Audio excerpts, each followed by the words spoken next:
and welcome to Sandvikberg Fish Factory Pier. As you can see, Matthew in front is playing the fishing. I had a bit of an issue in the first part of the video because my microphones got damp from the night before and I had to use my backup ones. As you can see, Matthew was playing into a lovely fish. The fishing on the fish factory today was absolutely amazing. A lot of fish caught, which we'll go through. The 3/4 of the way through, I noticed that the microphones weren't working, and that's when I do click on to my spare one, so it is talking over that. But I'll have to talk over the first little bit.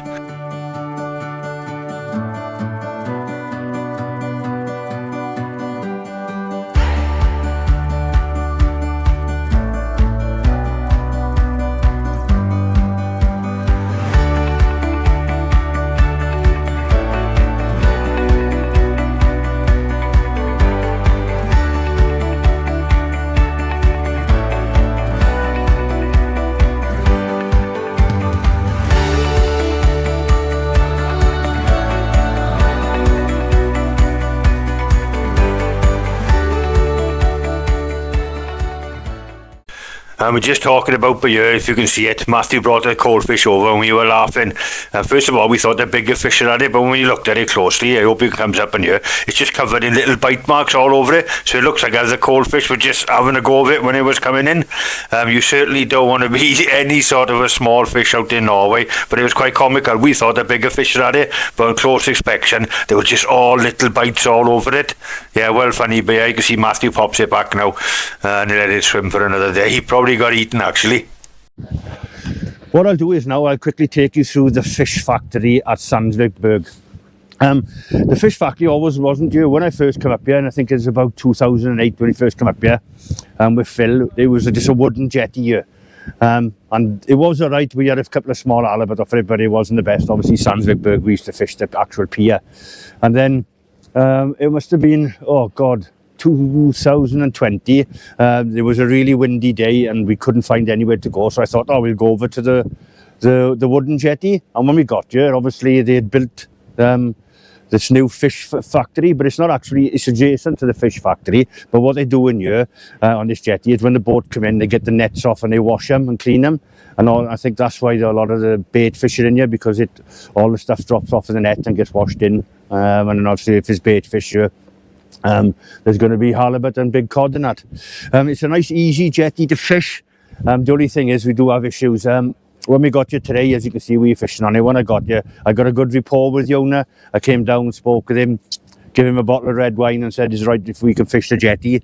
He said you can only fish the jetty on weekends and in the evenings. If it's working days, which I show you, you can only fish up by the skip and up on the headland. There's a couple of marks in here. So I'll take you through each mark stage by stage how I would fish it. The best time for the halibut on the jetty here is normally 2 hours either side of low water. But if you want to fish it for cod in the evening, there's cod here. Once the lights go out, you normally get big whiting and big cod in here. It's no snaggy fishing on the sand. It's a really forgiving mark.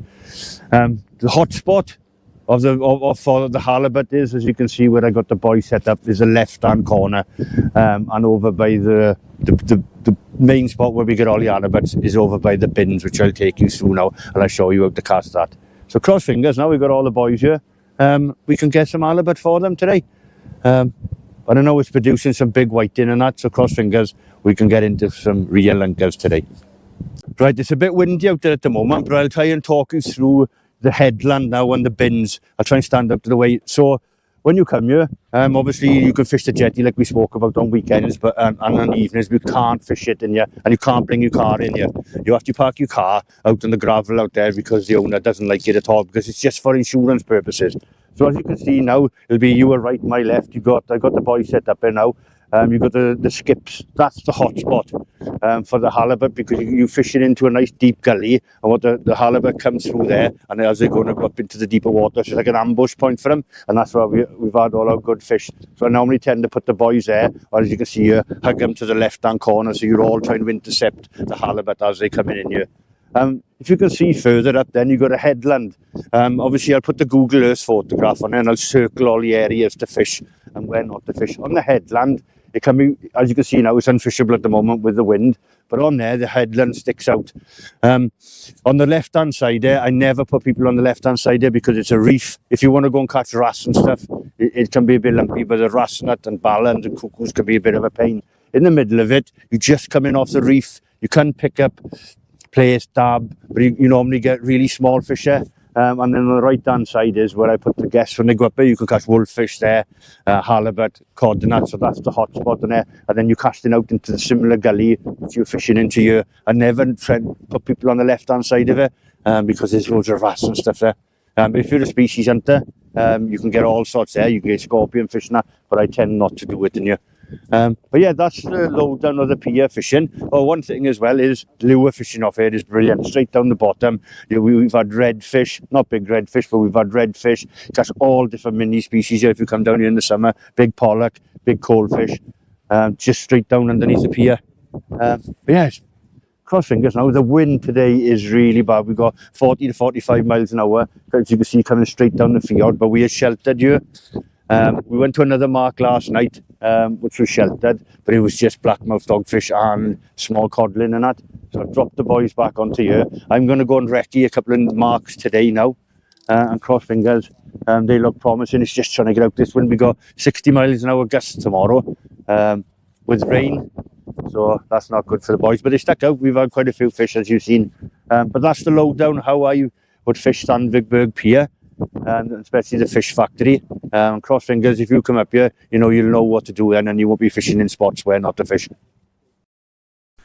As you can see by your lovely backdrop, and you can see a perfect cod bite on the left hand rod. As you can see, me and Matt were just fishing one rod each.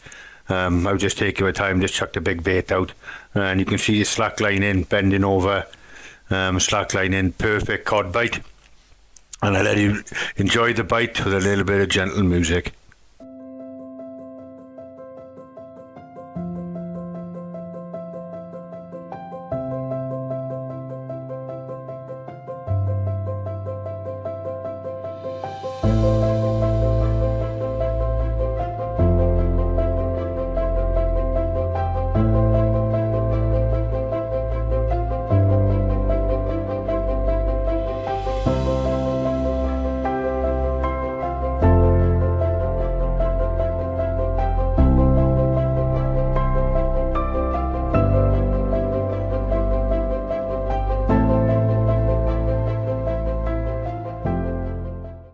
Yeah, me and Matt were watching the bite there, and we had the shout of Steve Jones. He was trying to catch a dab, a specimen. When we turned around, and his first cast triple shot the dab all over a pound. But it's quite funny with them blowing in the wind. But yes, Steve was over the moon with that. As you can see here, I'm just talking about saying that there's everyone's catching fish quite steadily. There's about a fish a cast at the moment. My left hand rod was bent right over, and I'm just saying, look, how good the fishing was. I go over now, pick the rod up, reel into it, and feel the weight of the fish, and then give it a strike. As you can see, I'm using the Tronics Pro travel rod. I know I go on about it. This rod is an absolute lifesaver for me. Brilliant bit of kit, and you can just slip it into your whole luggage. As you can see, we have got the rods now, which Phil Dale and Paul Leapy sorted us out from Skarskandet, which is a lifesaver. But I'm into a lovely fish here. The travel rod is brilliant. I was casting a mini mackerel and a 6 ounce lead. I wouldn't recommend you pendulum casting a weight like that, but an overhead thump. The rod was well up to it, and it lasted me all the trip. As you can see, you're just bringing the fish in here. In a minute, Matt runs over to get the drop net. We thought there was quite a nice fish at the time, but when it comes up, it's a double shot, and we'll talk about that in a minute. But yeah, the fishing was really good all day. The weather was alright and bearable at the moment, but a little bit later on in the evening, as you see as the video goes on, the weather gets bad and bad. As you can see, old man Jones here chucking back his Derby caught. He kept one of them for his lunch, and he put the other one back. And as you can see here, Matt's just gone over to get the drop net now, and then we land the fish, and we'll have a look at it. It's quite funny what's on the end of it. But I leave you watch the rest of it now.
Yeah, as you can see, I got it in now, and it's a lovely cold fish, about 4 or 5 pound, and then on the other part is a whiting, and clearly, as you can see, that whiting had been in someone. I did have a couple of little taps first of all, and then there was a big bend over, as you've seen, and a pull over. So I think that little whiting had taken it, something that had him run with it, dropped it, and then the little bait was probably left over on the foam pop-up rig, because I would have been popped up in the water and the cold fish had just come along and probably snaffled the last bit of bait because he was on the circle hook on the pennel. Yeah, it was quite steady, you know. I wouldn't like to be a small fish out here, as I'm showing you here. You can see that whiting. Clearly, he was just barely alive, but he clearly been in some sort of fish, probably a big cod, or we don't know, halibut or anything, but clearly he had. And I'm just talking you through that now. As you can see, I just chucked that cold fish nut back in, and my left rod was going over again. I think is what all anglers dream of, the perfect pull down and slack lined. And you can see they don't get much better than that. I run over to the rod after putting the camera away, get ready then to strike into it. The issue we were having at this stage, loads of big whiting just come through. Everyone was having them. They were some of them are right specimens, but some of them, you know, averaging, I'd say, 2 to 3 pound. We did have some bigger specimens, which you'll see later on in the video. But yeah, plague proportion for about half hour, I would say, just as the tide slackened off, they just came through and they were snuffling up everything. And later on, we did have a look. It looked like the whiting were actually feeding on themselves. Remember, we thought those little bites were on that cold fish. But when we did catch a whiting, there was another whiting actually clasped onto the side of it. So I think the whiting were just feeding on each other in there. They were that prolific in you. But I'll leave you get on with the fight now.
As you can see here, this is the average stamp of whiting we had. But thank God by here now, I actually sorted the microphones out and you don't have to have me waffling on.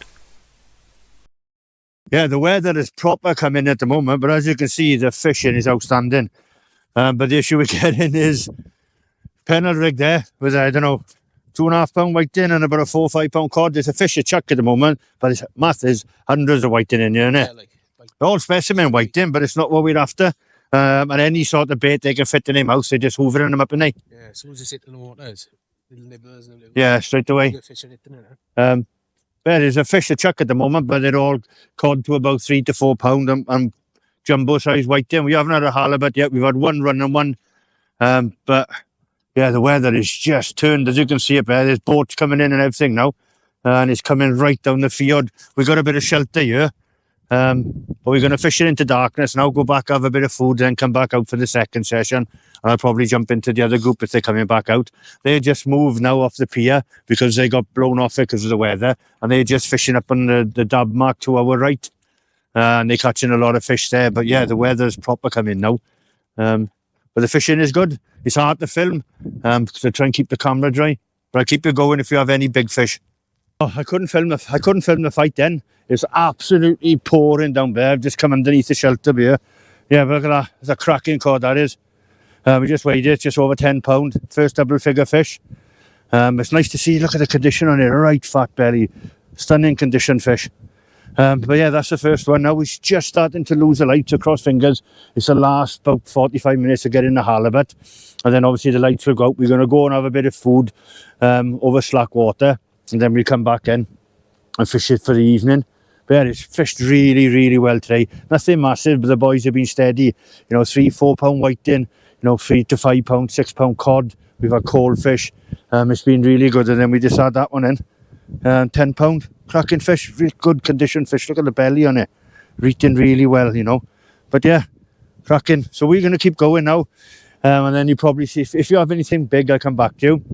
But other than that, then you probably see us in the evening session after we recharge the batteries and had a bit of food and all that. But yeah, fantastic days fishing. Quickly back to the show. Look at the size of that whiting. And that's what we're having. That's just under £4. Matt had it now, and you can see by there, it's got a whole herring hanging out of his mouth. 2 8-0s. And 2 8-0s in there. Madman. Norway for you. You'd love to catch something like that down on Chesil Beach and that. But yeah, tremendous, isn't it? Good eating as well. I think you'll be eating that tonight. Yeah, fill it that one down. Yeah. But that's the issue we're getting now, that nearly every cast, Matt. Yeah. That was out, what, less than a minute? Less than a minute. Well, you cast it down, you tightened into it. The bait's still good. Yeah. Incredible. Brilliant. But we're going to keep on going now. We're going to give it another 40 minutes, is it? Yeah, and then we're going to go and get a bit of food and all that. But I just wanted to bring you back to the stump of the whiting, all specimen whiting. Gotta love Norway. Absolutely. Cheers, Matt. Oh, well, the weather has absolutely turned horrendous. We've got 40 to 50 mile gusting. But you're hiding by the building. But what I'll do is I'll take you around the corner there to just see the conditions. Absolutely horrendous. Give me 2 seconds, I'll walk you around.